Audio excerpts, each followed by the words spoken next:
Feed mill in Denmark is getting a facelift. Emily Deem is live to explain. Hi, Em.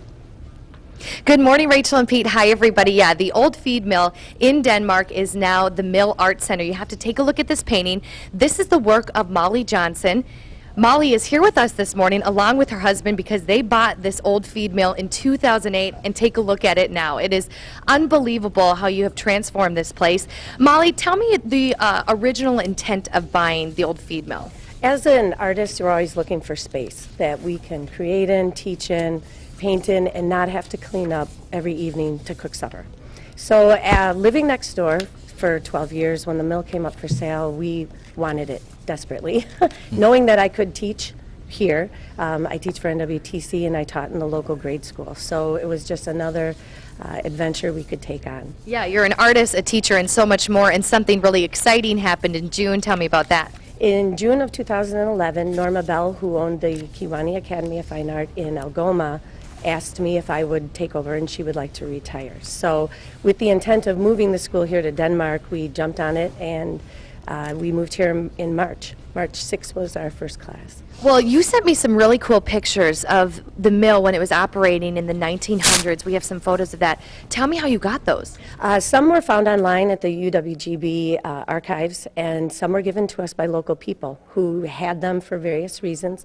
We are in contact with some of the previous owners' grandchildren and their children, which is fun. They like to come up, and some of them are watching today. So they've enjoyed seeing the transformation. They've given us a lot of history that we would never have been able to know. So, Brian, you've put a lot of TLC into this place, you and Molly, and your monster mill. Can you tell me about that group? We have a great group of friends. They're unbelievable.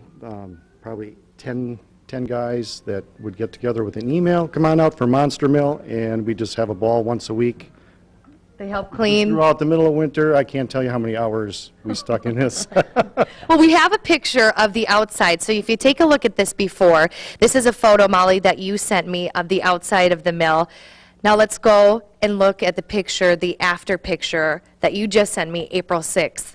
It's really unbelievable, you know, a difference it makes and all of the time and the effort you put into it. Brian, you were talking to me about this area in here, and there was a fire actually in 1970. You kept the original flooring, and you can take a look at the difference here from the burn and the original. Tell me about this. Well, it's just been charred, and we sanded it a little bit and covered it up with some polyurethane, but everything else has been sandblasted. The wood beams were painted and have been sandblasted. It's unbelievable. And if you can kind of take a look up at the ceiling, and it's kind of like a charcoal-y feel up there. You going to keep that up there? No, we're going to end up covering it up for insulating purposes, but yeah, it'll be up underneath there, and some areas will still be exposed. Well, there's so much to see out here at the old mill in Denmark, what they did and they transformed it, Molly and Brian, and we're actually going to take a look at some pieces they kept, which Molly called it to keep the flavor out here at the Mill Art Center. So it's really unbelievable. We're going to tell you more about the Academy, too, coming up, so you won't want to go anywhere. We'll send it back to you for now.